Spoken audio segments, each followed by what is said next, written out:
पूरे 29 अरब रुपए की सब्सिडी का मामला नैब को भेजा जा रहा है। और जो लोग, चाहे उन्होंने ये सब्सिडी देने में उनका ताल्लुक वो सेक्रेटरी हों, वज़ीर हों, जो भी जिस ओहदे पे भी विराजमान हों, माजी में रहे हों, अभी हों, उनके खिलाफ एक्शन हो। हुकूमत का 29 अरब रुपए की सब्सिडी का मामला नैब को भेजने का ऐलान। शहजाद अकबर कहते हैं शुगर इंडस्ट्री में रिकवरी का मामला FBR को भेजा जा रहा है। चीनी के बरामद का मामला स्टेट बैंक देखेगा। लाइजेशन का मामला मुसाबकती कमीशन को भेजा जा रहा है।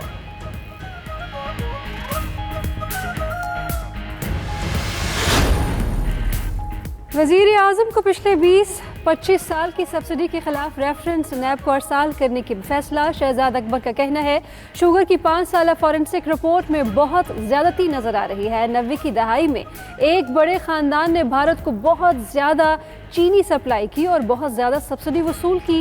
15 से 20 टन वाले ट्रक में 80 मन चीनी दिखाई गई। जब से शुगर की रिपोर्ट आई है, शाहिद खाकान अब्बासी ने पूरा मुद्दा अपने ऊपर ले लिया है। शहजाद अकबर कहते हैं कुछ देर बाद शाहिद खाकान भी प्रेस कॉन्फ्रेंस करने आ जाएंगे। उन्होंने सुलेमान शहबाज की एमा पर सब्सिडी के नाम पर आवाम को 20 अरब रुपए का चूना लगाया।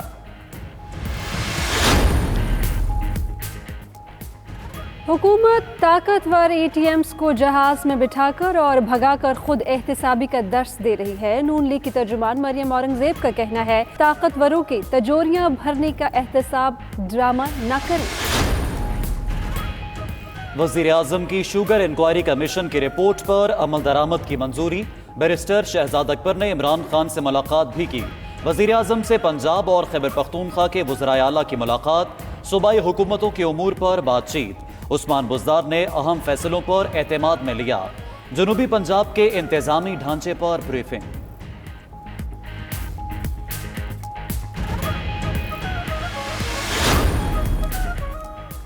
हुकूमत ने FIA में 600 से 700 नए मुलाजमीन भर्ती कर लिए। वज़ीर आज़म के मुआविन ख़ुसूसी बराए एहतसाब शहजाद अकबर का कहना है नैब खुद मुख्तार है, हुकूमत के कंट्रोल में नहीं है।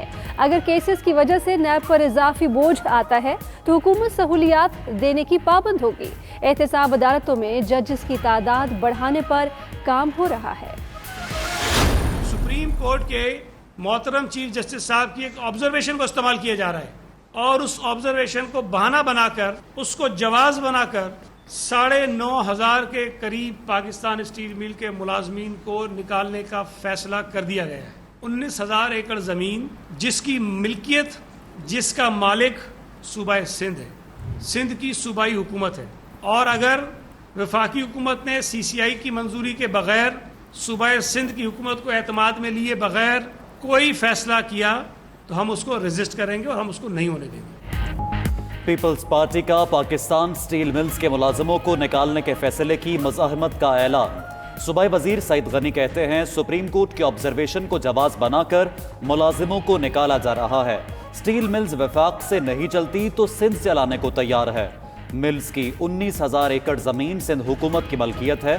मकसद पूरा ना हुआ तो सूबा जमीन वापस ले सकता है।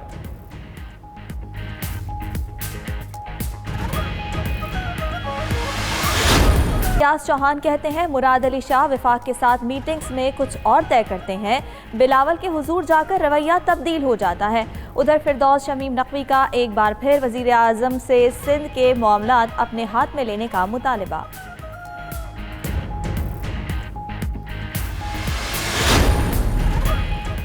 पीपल्स पार्टी के ज़ेर एहतमाम लाहौर बिलावल हाउस में all parties conference. Rana Sanaullah की ज़ेर क़यादत नून लीग का वफ्द शरीक हुआ। काफ लीग, JUI और JUP के रहनुमाओं की भी शिरकत। कमर जमान कायरा कहते हैं अपोजिशन के खिलाफ नैब न्याजी गठजोड़ खुलकर सामने आ चुका।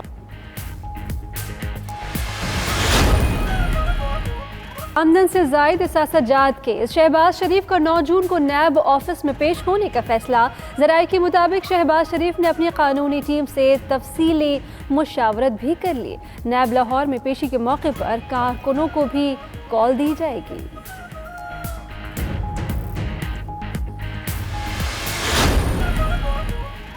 कोरोना वबा के बायस इंतहाई गैर मामूली हालात का सामना है। वज़ीर आला पंजाब उस्मान बुज़दार कहते हैं आइंदा माली साल के बजट में गैर ज़रूरी खर्चात हर सतह पर मज़ीद कम करेंगे। वज़ीर आला के हुकाम को आइंदा बजट में आम आदमी को रिलीफ देने के लिए प्रोग्राम वज़ा करने की हिदायत।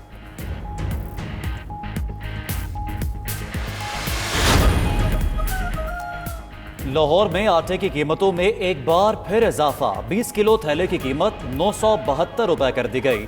चक्की का आटा भी 65 रुपए फी किलो हो गया। आटा चक्की एसोसिएशन का भी आटे की कीमत में 3 रुपए फी किलो इजाफे का ऐलान। आटा चक्की एसोसिएशन के मुताबिक रमजान से कबल आटा 62 रुपए फी किलोग्राम था। ओपन मार्केट में गंदम 2000 रुपए में मिल रही है। आटा 65 रुपए फी किलो से कम में फरोख्त नहीं करेंगे।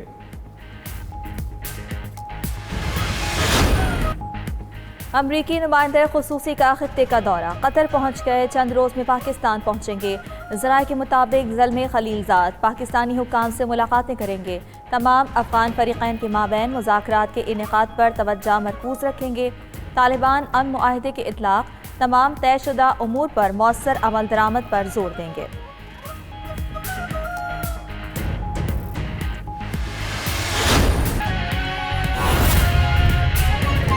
और नाजरीन, Pakistani martial art master Mohammad Arshad ने दुनिया भर में पाकिस्तान का नाम रोशन किया। उन्होंने अपने 50वें आलमी रिकॉर्ड को कोरोना के मरीजों के नाम किया है। इस वक्त हमारे साथ मौजूद हैं पाकिस्तान का नाम रोशन करने वाले मार्शल आर्ट मोहम्मद अरशद। मजीद हम उनसे बात करते हैं। मोहम्मद अरशद, बहुत शुक्रिया आपके वक्त का। आपने अपना 50वां आलमी रिकॉर्ड कोरोना के मरीजों के नाम किया है। इस वबा का फैलाव रोकने के लिए आपका पैगाम क्या है जो आप देना चाहते हैं? जी, मेरा पैगाम सबसे पहले तो यही है कि कोरोना वायरस की वजह से जो हमारे आम जो लोग हैं, जब मैं बाहर अपने कुछ ज़रूरी काम के लिए निकला तो बहुत ज़्यादा लोग जो है इसकी एहतियात नहीं कर रहे हैं। और मैं समझता हूँ कि ये एक ऐसी वबा है जिस में जो है वो एहतियात करना जो है वो बहुत ज़्यादा ज़रूरी है। और हमारे जो आवाम है उसके अंदर जो है वो अवेयरनेस की थोड़ी कमी मुझे महसूस हो रही है। और मैं अपने तौर पर जितने लोगों को ये पैगाम दे सकता हूँ वो दे रहा हूँ सोशल मीडिया के थ्रू भी। ठीक है, तो ये भी बताइएगा आपने किस उम्र में मार्शल आर्ट की ट्रेनिंग हासिल करना शुरू की थी, और ये जो रिकॉर्ड आपने अचीव किए हैं यहाँ तक पहुँचने के लिए कितनी मेहनत दरकार होती है? जी, मुझे तकरीबन मार्शल आर्ट करते हुए जो है वो 26 इयर्स जो है वो हो चुके हैं। और 2001 में जो है वो मैंने अपनी एकेडमी जो है वो स्टार्ट की थी। और लाज़मी बात है कि एक बड़ा लंबा सफ़र है। मैंने अपना जो मेरा जो पहला जो आलमी मेरा रिकॉर्ड था वो मैंने बनाया था 2014 में। और तकरीबन जो है वो 7 इयर्स के करीब कुछ अरसा मुझे लगा अपने 50 आलमी रिकॉर्ड कंप्लीट करने में। और मैं यहाँ पे ये भी बताता हूँ कि इस वक्त भी तकरीबन जो है वो मेरी डेली की रूटीन है। मैं तकरीबन 4 to 5 आवर्स जो है वो डेली ट्रेनिंग करता हूँ अपने रिकॉर्ड्स के लिए और अपनी जो मार्शल आर्ट की जो प्रैक्टिस है उसके लिए। ठीक है अरशद साहब, ये भी बताएगा कि मार्शल आर्ट्स की ट्रेनिंग के लिए आपको इंस्पिरेशन कहाँ से आई, और बोतलों को खोलना, ताश के पत्तों को रिमूव करना, ये सब रिकॉर्ड अपने नाम करने के बाद आपका आइंदा का लाहे अमल क्या होगा? देखें जी, मैंने मार्शल आर्ट की जो जितनी भी कैटेगरीज हैं उनमें सबको फोकस किया हुआ है। चाहे आप कोई भी मार्शल आर्ट की जो ब्रेकिंग की कैटेगरी अगर आप उसको देखें, ननचक्कू के जो सबसे ज़्यादा जो आलमी रिकॉर्ड हैं वो पूरी दुनिया में इस वक्त मेरे पास हैं, जिसकी तादाद 7 है। और इसी तरह जो है वो मेरी एकेडमी के ने जो है वो पुशअप्स के आलमी रिकॉर्ड, इसी तरह मैंने नी स्ट्राइक के रिकॉर्ड, एल्बो स्ट्राइक के रिकॉर्ड और जितने भी जो रिकॉर्ड्स हैं वो मैंने बनाए हुए हैं। तो ये बॉटल कैप जो है दुनिया का एक बहुत बड़ा ऐसा एक डेमोन्स्ट्रेशन था जो पूरी दुनिया में बहुत ज़्यादा मशहूर हुआ था। तो मैंने Guinness book of world record से रब्ता किया था इस रिकॉर्ड के लिए कि मैं ये रिकॉर्ड बनाना चाहता हूँ। तो Guinness book of world record ने मुझे इसकी गाइडलाइन फराहम की, तो फिर मैंने ये गिनीज वर्ल्ड रिकॉर्ड बनाया। और मैं आपको बताता हूँ कि ये जो मैंने जो गिनीज वर्ल्ड रिकॉर्ड बनाया, इसके अंदर जो है ये जो बॉटल्स खोलनी थी वो लगातार जो है ये बॉटल्स खोलनी थी हमें।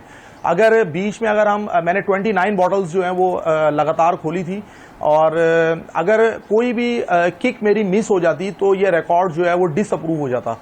तो अभी आइंदा का लायअमल मेरा ये है कि मैं मजीद जो है वो पाकिस्तान के लिए रिकॉर्ड बनाने के लिए मेहनत कर रहा हूँ। यहाँ पे मैं एक बात और ऐड कर देता हूँ कि जो मेरी एकेडमी है वो 65 गिनीज वर्ल्ड रिकॉर्ड बना चुकी है और मेरे जो है 8 स्टूडेंट हैं जो कि Guinness book of world record holder हैं। तो जो मेरा पहला अब टारगेट है वो ये है कि मैं जो मेरी एकेडमी है Pakistan academy of martial art, तो मेरी एकेडमी जो है वो ये फोकस कर रही है कि अब हम जो है वो सबसे पहले 100 जो है वो Guinness book of world record जो है वो कंप्लीट करें। फिर उसके बाद मेरा सेकंड जो टारगेट होगा वो होगा कि मैं इंडिविजुअली तौर पर भी जो है वो अपने 100 रिकॉर्ड्स को कंप्लीट करूं।